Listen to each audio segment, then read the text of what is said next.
Hello everyone. आज का हमारा टॉपिक होने वाला है कि सभी जो हमारी यूनिवर्सिटी हैं आयुर्वेदा की, उनमें फर्स्ट प्रॉप में कौन से पॉइंट जो हैं वो बार बार एग्जाम में पूछे गए हैं।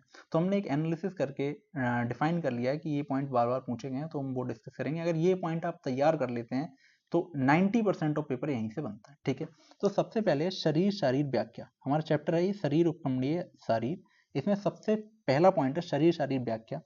प्रिजर्वेशन ऑफ डेड बॉडी, ये याद रखना है। ठीक है, मॉडर्न प्लस आयुर्वेदा दोनों के अकॉर्डिंग। ठीक है, शरीर ज्ञान परियोजन, ये बहुत जरूरी है। ठीक है, और 6 रीजन ऑफ द बॉडी, इससे बार बार क्वेश्चन आया है।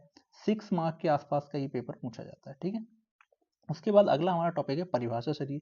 इससे केवल एमसीक्यू पूछे जाते हैं। तो इसमें जो कूर्च, कंडरा, जाल, अस्थि, संघात, सीमंत, सीवनी, रज्जु, इनकी संख्याएं कितनी है, बस ये याद रखनी है, संख्या कितनी है और थोड़ा नाम का मतलब क्या है ये याद रखना है। ठीक है, अगला हमारा इंपॉर्टेंट चैप्टर है, 15 मार्क्स का पूछा जाता है। इसमें डेफिनेशन ऑफ गर्भ, शुक्र एंड आर्तव के लक्षण, ये 5-5 मार्क्स में कई बार पूछे गए हैं। ठीक है, मास अनुवासिक गर्भ वृद्धि, ठीक है, ये 10 मार्क्स की पूछी गई है, मोस्ट इंपोर्टेंट है ये तो। ठीक है, गर्भ पोषण, ये 10 मार्क्स में पूछा गया है कई बार। अपरा निर्मिति, ठीक है, अपरा निर्माण, ये बहुत जरूरी है पढ़ना। ठीक है, तो ये जो 10 मार्क्स से जो क्वेश्चन बताए ये तो मोस्ट इंपोर्टेंट रहने वाले हैं। अपरा निर्मिति, ठीक है, गर्भ पोषण, मास अनुमानसिक गर्भ वृद्धि, और ये शुक्र आर्तव के ये लक्षण है, ये इसमें तो हर बार क्वेश्चन पूछा जाता है और एमसीक्यू भी पूछ लिए जाते हैं। ठीक है, उसके बाद है अस्थि शरीर। ठीक है, अस्थि शरीर में परिभाषा कितनी, क्या है अस्थि, संख्या कितनी है अस्थियों की सुश्रुतचरक के अनुसार, मॉडर्न के अनुसार, और प्रकार, कितने प्रकार की अस्थियां मानी गई, बस इतना ही याद रखना है। ठीक है, 4 मार्क्स का इसमें पूछा जाता है। फिर है संधि शरीर, इसमें संख्या और प्रकार याद रखने हैं, बस संधियों की संख्या और संधियों के प्रकार बस। ठीक है, स्नायु में, इसमें भी एमसीक्यू ही पूछे जाते हैं ज्यादातर, और स्नायु के प्रकार याद रखने हैं बस। पेशी शरीर, पेशी उत्पत्ति, टाइप, स्वरूप और फंक्शन, ये आपको याद रखने, पेशी उत्पत्ति, टाइप, स्वरूप और फंक्शन। फिर केश, दंत और नख शरीर जो है, इसमें प्रकृति पढ़नी है। ठीक है, विकृति पढ़नी है, एबनॉर्मल स्वरूप, नॉर्मल स्वरूप, importance of examination of case, दंत एंड नख।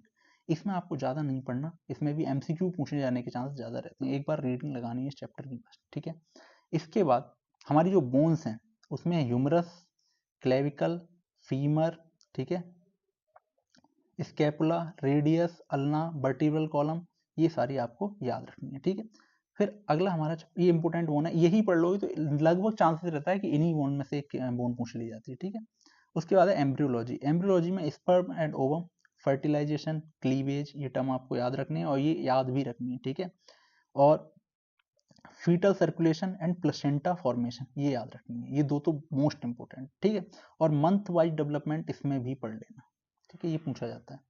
फिर है हमारी ऑस्टियोलॉजी, अभी मैंने बता दिया था कौन कौन सी बोन है जो इंपॉर्टेंट रहने वाली हैं, और ऑसिफिकेशन उनका याद रखना है। ठीक है, फिर है आर्थ्रोलॉजी, ज्वाइंट। ज्वाइंट में हमारे 10 मार्क्स का पूछा जाता है, और ज्वाइंट हमारे ये हैं इंपॉर्टेंट ज्वाइंट। ठीक है, इसमें हमें सबसे ज्यादा याद क्या रखना है ज्वाइंट में, एक तो हमें आर्टिकुलेटिंग सरफेस सबकी याद रखनी है। ठीक है, और हमको इनकी मूवमेंट्स याद रखने हैं, आर्टिकुलेटिंग सरफेस, मूवमेंट और ब्लड सप्लाई याद रखते हो तो कौन कौन से ज्वाइंट इंपोर्टेंट है, shoulder joint, elbow joint, knee joint, hip joint और टेम्पेरोमैंडिबुलर ज्वाइंट।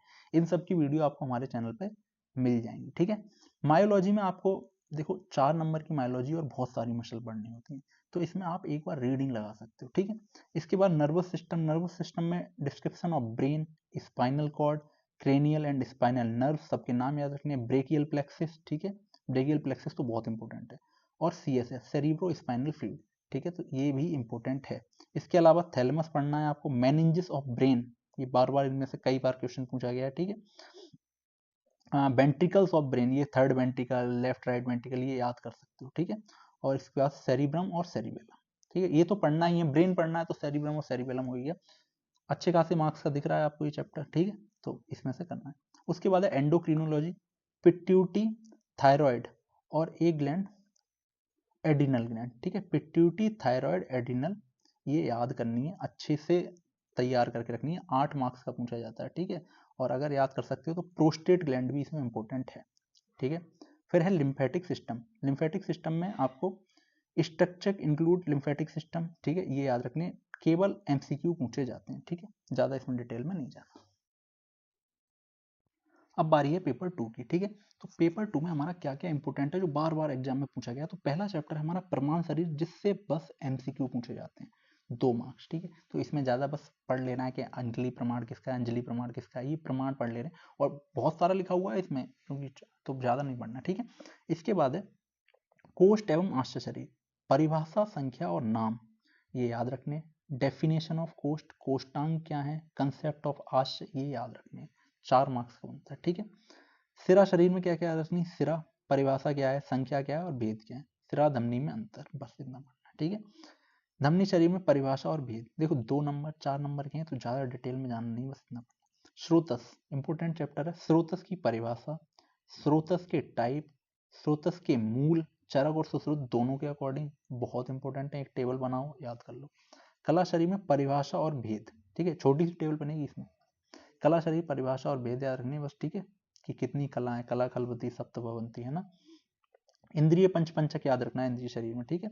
और इसमें अगला है हमारा त्वचा शरीर, इसमें लेयर्स ऑफ स्किन याद रखनी है अकॉर्डिंग टू आयुर्वेदा, चरक के अनुसार 7 है, सुश्रुत के अनुसार 6 हैं, ठीक है। लोहिता श्वेता वो सारी याद रखनी है नाम, ठीक है। फिर है हमारा मर्म शरीर, बहुत इंपॉर्टेंट चैप्टर है और इसमें मर्म की डेफिनेशन, क्लासिफिकेशन और इसमें जितने भी हैं शाखागत मर्म है, सीमन, श्रृंगाटक, त्रिकाटिका, जो भी हैं मतलब शाखागत अलग हैं, फिर जैसे जैसे बताए गए हैं रचना के अनुसार वो सारे याद रखने हैं आपको, ठीक है। एक्सप्लेनेशन ऑफ त्रिमन, ठीक है। तो ये चैप्टर इंपॉर्टेंट है। इसके बाद है रेस्पिरेटरी सिस्टम, इसमें ब्रोंकियल ट्री एंड लंग्स, ठीक है। फेरिंग्स, लैरिंग्स, ट्रेकिया और इसमें जो भी कार्टिलेज हैं वो पढ़ने हैं। प्लूरा बहुत इंपॉर्टेंट है, ठीक है। इसमें रूट ऑफ लंग्स एक टॉपिक है वो इंपॉर्टेंट है, ठीक है। इसके बाद है digestive system, region of abdomen, 9 region याद रखने हैं। लीवर, स्प्लीन, पेनक्रियास तीनों पढ़नी है, लेकिन लीवर और पेनक्रियास के चांस ज्यादा रहते हैं। स्मॉल इंटेस्टाइन, अपेंडिक्स, अपेंडिक्स की पोजीशन, ठीक है। ठीक है, इसके बाद हमको पढ़नी है कार्डियोवास्कुलर, इसमें पेरिटोनियम पढ़नी है डाइजेस्टिव सिस्टम में, ठीक है। कार्डियोवास्कुलर सिस्टम में हमको हार्ट पढ़ना है, ठीक है। राइट एट्रियम, ये 5 मार्क्स में कई बार पूछी गई है, ठीक है। राइट एट्रियम, पेरिकार्डियम याद रखनी है और जो हिस्टोलॉजी ऑफ हार्ट है वो भी पढ़नी है। यूरिनरी सिस्टम में किडनी, यूरेटर, यूरिनरी ब्लैडर ये ऑर्गन इंपॉर्टेंट है, 10 मार्क्स में पूछे जाते हैं और ज्यादा चांस रहता है यूरेटर पूछने का, यूरेटर और यूरिनरी ब्लैडर में से पूछ लेते हैं, ठीक है।